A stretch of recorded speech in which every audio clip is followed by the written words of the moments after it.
मनाए, हो ज्ञान पिचकारी चलाए, वो सच्ची होली हम मनाए, वो ज्ञान ओम शांति।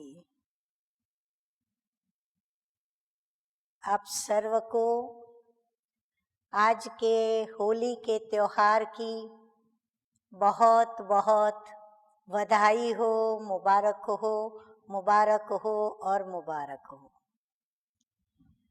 ये होली का त्योहार जब जब आता है, हर एक के दिल के अंदर एक नया उमंग, उत्साह, जोश और होली खेलने के अनेक प्रकार के विचार मन में चलते हैं। कैसे होली खेलेंगे, कहाँ होली खेलेंगे, किसके साथ किस प्रकार होली खेलेंगे, किस किस को रंग लगाएंगे, भिन्न भिन्न प्रकार से अनेक मन और बुद्धि उसका आयोजन करती है। और फिर होली के त्योहार के दिन का बड़े बेसब्री से इंतज़ार भी करते हैं, क्योंकि ये होली का त्योहार है ही उत्साह और उमंग के लिए। ये पूरा मनुष्य आत्माओं में जो होली के त्योहार को अच्छी तरह से मनाते हैं, उनके अंदर पूरा जोश भरता है, उसके अंदर उमंग भरता है, उत्साह भर देता है। और कुछ पलों के लिए होली के त्योहार के 2 दिन सब कुछ, सब बातें भुला करके, हर बीती को बीती करके फिर से नए सिर सभी से प्रेम से मिलते हैं, जुलते हैं, मुख मीठा करते हैं, मंगल मिलन भी मनाते हैं।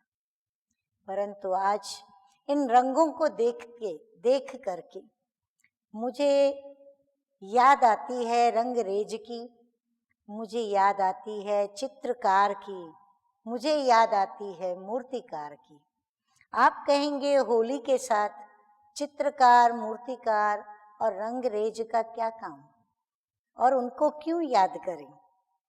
तो मैं आपको ये बताने जा रही हूँ कि ये होली का त्योहार माना ही, होली शब्द के अर्थ को और भाव को पहले हम जान लें, उसकी परिभाषा समझ लें।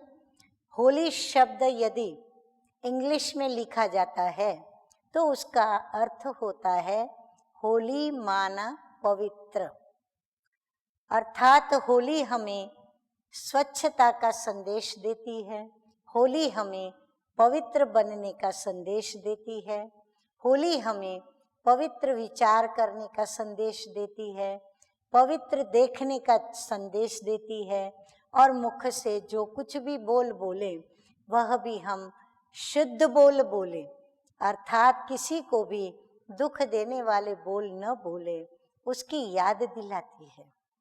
ये होली हमें, होली शब्द को यदि फिर से लें और हिंदी में यदि इन दोनों अक्षरों को अलग करें, होली शब्द के 2 अक्षर, एक है हो, दूसरा है ली, अर्थात होली यानी जो हो गया सो हो गया, अर्थात जो बीत गया सो बीत गया।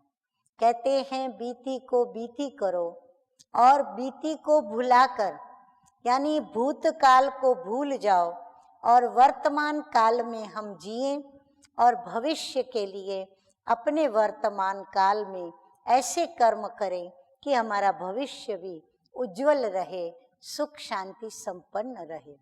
और यदि हमें वर्तमान को उज्जवल करना है, उसको यदि हमें सुख शांति में बनाना है, तो हमें भूतकाल की बीती हुई बातों को भुलाना अति आवश्यक है। क्योंकि भूतकाल में जो भी अप्रिय घटनाएं घट गई हैं, यदि हम उसको याद करेंगे तो वो अप्रिय घटनाएं हमें सुख या शांति लेने नहीं देती हैं।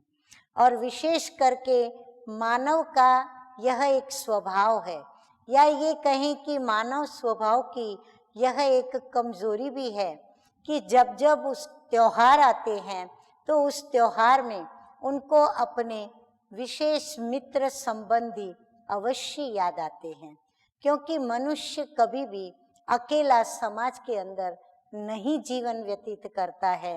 वो सामाजिक प्राणी है, वो पारिवारिक प्राणी है, इसीलिए उसको परिवार की आवश्यकता पड़ती है, उसे समाज की भी आवश्यकता पड़ती है। और यही कारण है कि जब जब ऐसे धार्मिक त्योहार आते हैं या फिर धार्मिक त्योहार ना भी हो, परंतु जो मनाने योग्य त्योहार की तरह कोई ऐसे बड़े दिन आते हैं, तो हमें अपने स्नेही की, अपने संबंधी की अवश्य ही याद आती है। अब स्नेही की जब याद आती है, संबंधी की जब याद आती है, तो उनके साथ जो हमने घटनाएं बिताई हैं, हमने जो पल बिताए हैं, जो कि आज घटना बन चुके हैं, तो वो सुखद घटनाएं भी होती हैं तो दुखद घटनाएं भी होती हैं। तो हमें उस पल दोनों ही बातें याद आती हैं कि हमारे साथ उनका क्या व्यवहार रहा और हमारा उनके साथ क्या व्यवहार रहा, और उस व्यवहार में मन से, वचन से और कर्म से हमने क्या क्या एक दो के प्रति स्नेह का आदान प्रदान किया, क्या क्या हमने स्नेह न हो ऐसे भी बातों का आदान प्रदान किया या दुखद बातों का भी आदान प्रदान किया, अर्थात दुख को भी आदान प्रदान किया और सुख को भी आदान प्रदान किया, अर्थात सुख दिया भी तो सुख लिया भी। दुख दिया हो सकता है, दिया ना हो, परंतु सामने से हमें मिला और हमने ले लिया, या हमने उनको दुख देना नहीं चाहा पर वो दुखी हो गए और हमें बाद में पता चला। तो ये सारी बातें हमें उस समय याद अवश्य आती है, और जिस घड़ी वो बातें याद आती है तो दिल एक उदासी का अनुभव करता है, मन भी अंदर में दुखी होता है और अंदर में सोच भी बुद्धि को चलते हैं कि ऐसा क्यों हो गया, ये तो नहीं होना चाहिए था, काश इसके बदले ऐसे होता तो, वैसे होता तो कितना अच्छा होता, तो हम कितना आज मिलजुल करके होली मनाते या त्योहार मनाते या बड़ा दिन मनाते। इस प्रकार हम सोच करके और फिर स्वयं को उस त्योहार को मनाने के बजाय दुखी और उदास कर देते हैं और फिर स्वयं को अकेला अकेला कहीं एकांत में बिठाने से मजबूर करते हैं, और फिर हम जो भी प्रसंग को मनाया जा रहा है उसमें हम शामिल भी नहीं होते हैं, इन्वॉल्व भी नहीं होते हैं। क्यों? क्योंकि हमें उस स्नेही की, संबंधी की याद इन्वॉल्व होने नहीं देती है। तो ये होली शब्द हमें यही सिखाता है कि जो हो गया सो हो गया, यानी जो बीत गया उस बीती हुई बातों को हम भुला दें। अब भुलाने की शक्ति चाहिए, भूलने की भी शक्ति चाहिए, जैसे याद रखना ये भी एक शक्ति चाहिए। यदि कोई को स्मृति में रखना है तो भी हमें उसके लिए शक्ति की आवश्यकता पड़ती है। तो ये होली जो हमें पवित्र बनाती है, ये होली हमें उत्साह भर के, उमंग भर के, हमारे अंदर उत्साह और उमंग के द्वारा शक्ति भी भरती है, जिस शक्ति से हम इन बीती हुई बातों को भुला करके उस स्नेही को हम प्रेम पूर्वक फिर से उस उत्साह के अंदर याद करते हुए और उनको फिर से बुला लेते हैं। बुला करके फिर से उनसे यही कह करके कि भाई हम दोनों बीती हुई बातों को भुला दें और हम अभी के वर्तमान समय के इस प्रसंग को आनंद से मनाएं और आनंद से एंजॉय करें, आनंद उठाएं। तो इस प्रकार होली हमें सिखाती है कि बीती को बीती करो, और बीती के साथ जो भी घटनाएं घट गई, सुखद घटनाएं चाहे दुखद घटनाएं, सुखद घटनाएं भी दुख देती हैं। कैसे? देखो, सुखद घटनाओं को भी जब याद किया जाता है तो अंदर में आता है कि तब जब पिछले वर्ष जब होली मनाई तो ये हमारे साथ थे, हम यहाँ गए थे, हम वहाँ गए थे, हमने ऐसे एंजॉय किया, वैसे एंजॉय किया, और इस वर्ष वो हमारे साथ नहीं हैं। तो याद तो शुरुआत की कि हमने कितना आनंद से पिछले वर्ष होली का त्योहार मनाया, परंतु आज हम उस बात को याद करके दुखी हो रहे हैं, क्योंकि वह स्नेही, वह संबंधी वर्तमान समय हमारे साथ, हमारे पास और हमारे समीप नहीं है। तो हम सुखद घटनाओं को भी याद करके दुखी होते हैं, और दुखी घटनाएं जो हैं, दुखद घटनाएं हैं, वो तो दुखी ही करने वाली हैं। तो इसीलिए ये अच्छा ये होगा कि हम प्रभु से शक्ति लेकर के और हम दुखद घटनाओं को, बीती हुई बातों को, बीती हुई घटनाओं को हम भूलें और हमारे उन स्नेही संबंधियों को फिर से हम प्यार से बुलाकर, प्यार से उनसे मिलकर और अपने इन प्रसंगों को अच्छी तरह से मनाएं। तो ये तभी हो सकता है जब हम भुलावें। यदि हम बातों को भुलाते नहीं, यदि हम उन यादों को भुलाते नहीं, तो फिर हम वर्तमान में जो हम आनंद उठाना चाहते हैं वो कदाचित नहीं उठा सकते, और हम कदाचित अपने मन को प्रफुल्लित नहीं कर सकते। तीसरा अर्थ होली का होता है कि मैं प्रभु की होली, माना जिसकी भी होली, अगर एक बेटी बाप की होली, एक पत्नी पति की होली, या फिर जो जिसके संबंध में, स्नेह में है, यदि वो उसकी हो जाती है तो कहेगी मैं इसकी होली। जैसे मीरा ने कहा मैं कृष्ण की होली, मैं कहती हूँ मैं मेरे प्रिय प्रियतम, मेरे माता पिता, मेरे प्रभु की मैं होली, मैं हो गई, उनकी बन गई, बस मुझे सब कुछ मिल गया। क्यों? मैं होली, मैं प्रभु की हो गई, तो मुझे प्रभु के द्वारा सब कुछ प्राप्त हो गया। उसी प्रकार जो जिसको चाहता है वो यदि उसका हो जाता है तो उसको ऐसे लगता है कि बस मुझे सारे जहान की सब चीज़ें, सब प्राप्तियाँ, सब कुछ मुझे मिल गया, जैसे दोनों जहान उसको मिल गए। तो होली शब्द भी इतना हमें बेहद में ले जाता है और इतना बेहद का सुख पहुंचाता है जब हम अपने उस स्नेही को याद करते हैं जिसके हम हो गए।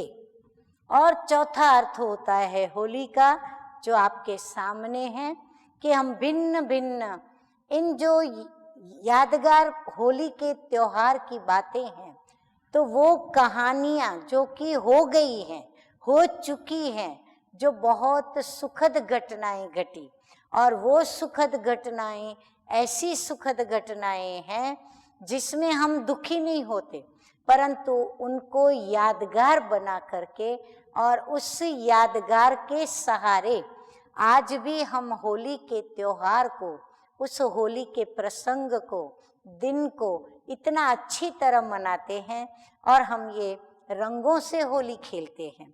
तो ये अलग अलग प्रकार के रंग, इसका उस यादगार से क्या कनेक्शन है, क्या संबंध है?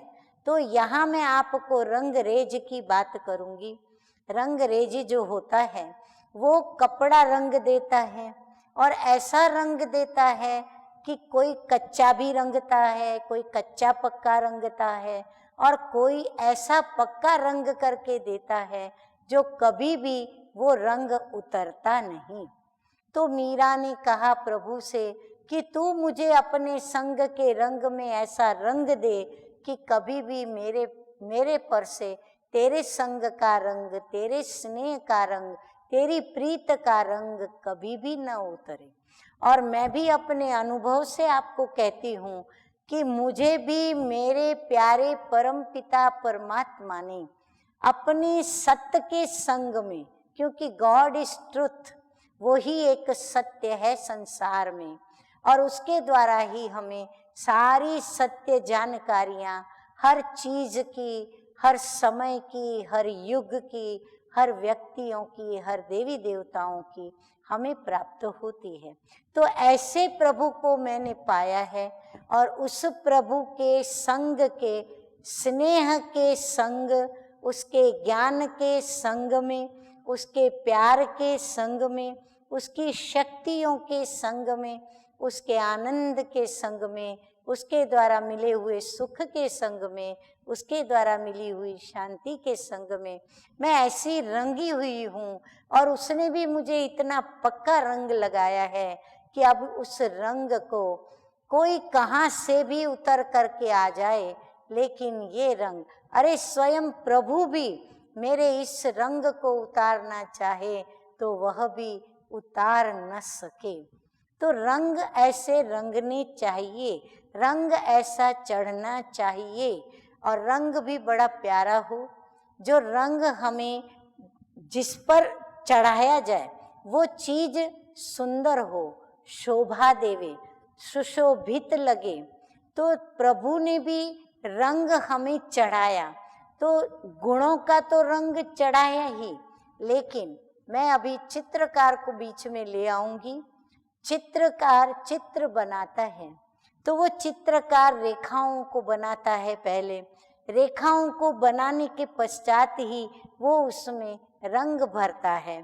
परंतु जब वो रेखाएं बनाता है, रंग भरता है, तो वो खास ये बात का ध्यान रखता है कि उसको उसके अंदर कौन से भाव भंगिमाएं भरनी है, क्योंकि चित्र बिना भाव का चित्र नहीं कहा जाता। यदि चित्र में भाव भर जाते हैं तो चित्र बोलने लगता है, और चित्र के अंदर यदि चरित्र भी भर दिया जाता है, अर्थात उसकी रेखाओं से चरित्र को पढ़ा जाए, तो वो चित्र एक चारित्र्य से भरा हुआ, संपूर्ण गुणों से भरा हुआ, संपन्न और शक्तियों से भरा हुआ, यदि वो हमें शक्ति स्वरूप और सुंदर दिखाई दे कि जिसको देखने से मन, बुद्धि, आत्मा प्रभावित हो, हमारे नेत्र प्रभावित हो, यहाँ तक कि हमें उसकी इतनी आकर्षण हो जाए कि हम उस चित्र को सदैव अपने सामने रखना चाहें। तो वो जैसे चैतन्य में हम देखते हैं कि जिसको भी, जिस चैतन्य चित्र को हम स्नेह करते हैं, जिसको हम संबंधी कहते हैं, चाहे वो संबंधी कायदे मुजब के हों, चाहे वो संबंध को हमने कोई नाम न दिया हो, ऐसे जब स्नेही संबंधी के चित्र को हम देखें, चैतन्य चित्र, तो वो सदा हमारे मन प्रदेश के अंदर सामने ही रहता है। क्यों? क्योंकि हमें उसके स्नेह की, उसकी आकर्षण रहती है। ठीक प्रभु की भी प्रतिमा, प्रभु का वह रूप, प्रभु के वह गुण, प्रभु की वह बातें, प्रभु का पूरा ही जो भी परिचय है, नाम, रूप, गुण, उसका रहने का स्थान, उसके कर्तव्य, ये सब मेरी नजरों के आगे जैसे सामने ही सामने सदैव रहते हैं। तो ये हुआ कि चैतन्य में उस चित्र को हमने सामने रखा। तो चित्रकार जैसे चित्र बनाता है तो साथ में भाव भरता है, चरित्र भी बनाता है। तो हमें भी ये जो होली हम खेलते हैं, तो हम भी एक ऐसे होली खेलें कि हम एक चित्रकार बनकर के होली खेलें, हम एक मूर्तिकार बनकर के हम होली खेलें। मूर्तिकार चाहे तो राक्षस बनावे, मूर्तिकार चाहे तो जानवर बनावे, और मूर्तिकार चाहे तो उसको वैसा ही साधारण मनुष्य रखे, या मूर्तिकार चाहे तो एक सुंदर एक नारी बनावे, मूर्तिकार चाहे तो सुंदर देवी और देवताओं की भी प्रतिमाएं बनाए जो पूज्यनीय हैं, जिनको मंदिरों में स्थान दिया जाता है। तो चित्रकार और मूर्तिकार भी हम खुद हैं। हम अपने जीवन के भी मूर्तिकार हैं, अपने जीवन के भी हम चित्रकार हैं, हम अपने जीवन के भी रंगरेज हैं।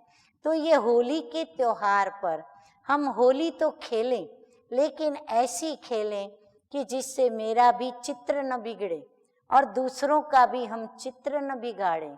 हम दूसरों पे रंग जरूर डालें, लेकिन ऐसे रंग न डालें जो वो अपने को, स्वयं को कहीं पर भी चलने और चलाने में संकोच करे। तो हम खेलें ज़रूर, लेकिन हम उस खेलते समय अवश्य ये ध्यान रखें कि हम किसी के भी चेहरे को विकृत न कर दें।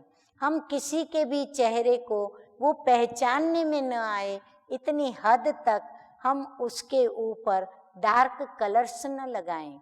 लेकिन हम ऐसे सूखे कलर्स लें जो सूखे कलर्स से हम उनका यदि मुंह भर भी दें तो वो मुंह को साफ करे, तो हम उसको पहचान भी सकें।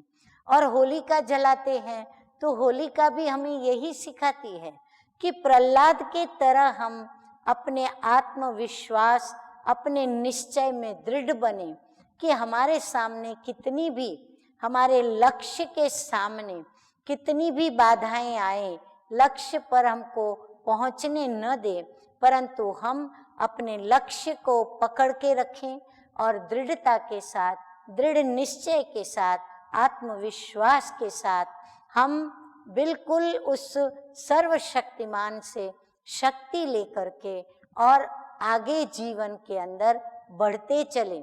चाहे हमें होलिका जैसी, जिसको ज्वाला का, जिसको अग्निदेव ने वरदान दिया हुआ था कि तू कभी भी तू जल नहीं सकती है, इसीलिए उसने प्रहलाद को अपनी गोद में रखा कि भाई प्रहलाद जल जाएगा पर मैं तो बची हुई रहूंगी। परंतु कुदरत का करिश्मा देखो कि उसकी ही चुन्नी से उसकी ज्वाला उसके ऊपर आई और प्रहलाद बच गया। और इस प्रकार प्रभु ने प्रहलाद को बचाया। कहने का भाव, जो प्रभु में विश्वास करते हैं प्रभु उनकी मदद जरूर करता है। कहते हैं हिम्मते मर्दा मददे खुदा। तो हिम्मते हम बच्चे, मददे हमें वो परम पिता परमात्मा अवश्य ही हम बच्चों को मदद करते हैं। अब होली में भिन्न भिन्न रीति से कई चीजें, पदार्थ स्वाहा करते हैं, हर एक अपनी अपनी रीति से करते हैं। परंतु होली कहती है कि होली माना पवित्रता। तो पवित्रता को धारण करना है, मन को शुद्ध बनाना है, आत्मा को स्वच्छ रखना है। तो हमें इस होलिका के अंदर ये चीजें, पदार्थ, वस्तुएं, इनको नहीं डालना है, लेकिन हम अपने मन की बुराइयां, हम अपने मन के अंदर के व्यसन, या हमारे मन के अंदर कोई भी ऐसी खराबी है जो मुझे भी जलाती है, अन्य आत्माओं को भी जलाकर उनको दुखी करती है, जो मुझे भी दुखी करती, अन्य को भी दुखी करती, जो मुझे बेचैन करती, दूसरे को भी बेचैन कर देती, जो मुझे भी सुख से जीने नहीं देती, दूसरों को भी सुख से जीने नहीं देती। ऐसी जितनी भी बुराइयां हैं, उन बुराइयों को हम इस होलिका के अंदर स्वाहा करें और हम स्वच्छ बने। कहते हैं ना, होली में जो पड़ती है चीज तो वो स्वच्छ होकर के बाहर निकलती है और वो अपने असली स्वरूप को धारण करती है। तो ये होली के त्योहार पर यही एक संदेश मैं परम पिता परमात्मा की तरफ से आपको दे रही हूँ कि वो परम पिता परमात्मा सच्चा अपना संग का रंग लगाने आए हैं। तो उस रंग को आप पहचानें और उसका रंग लगाएं। वो ज्ञान, प्रेम, सुख, शांति, आनंद, शक्तियाँ, सर्व खजानों का रंग लगा रहा है।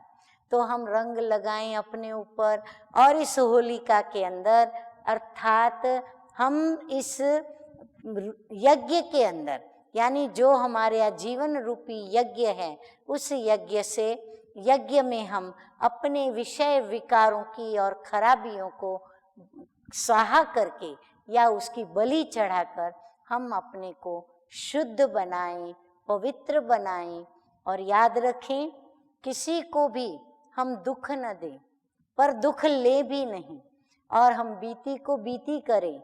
याद रखना, कोई भी बीती बातों को याद करके और किसी भी स्नेही संबंधी से वो व्यवहार नहीं करना। अपने उत्साह उमंग को बरकरार रखना और अपने उत्साह उमंग से अपने उन स्नेही संबंधी साथियों से जा कर के भले अच्छी तरह से खूब दिल से होली मनाओ, और होली के अंदर कोई ना कोई अपने मन की बुराई को इस होलिका में अवश्य ही स्वाहा करो, अर्थात एक दृढ़ प्रतिज्ञा करो कि मैं आज से इस बुराई का त्याग करता हूँ, या ये कमजोरी, ये खराबी, ये व्यसन मैं आज से छोड़ती हूँ और छोड़ता हूँ। तो फिर से आपको होली की बहुत बहुत बधाई हो, मुबारक हो, मुबारक हो, और आपकी होली बहुत अच्छी तरह मनाएं आप, और होली का आनंद, उमंग, उत्साह सब आपका बरकरार रहे, और आप इसी प्रकार सदा हर्षित रहो और अपना चित्र इतना सुंदर बनाओ कि आपके चित्र की दिन प्रतिदिन कीमत ऊंचे ते ऊंची होती जाए। आपके चरित्रों से आपका चित्र बने और वह चित्र एक मूर्ति के रूप में मंदिर के अंदर फिर पूजनीय के रूप में पूजा भी करे लोग। तो इतनी मेरी आप सभी के प्रति शुभ भावना और शुभकामना है। ओम शांति।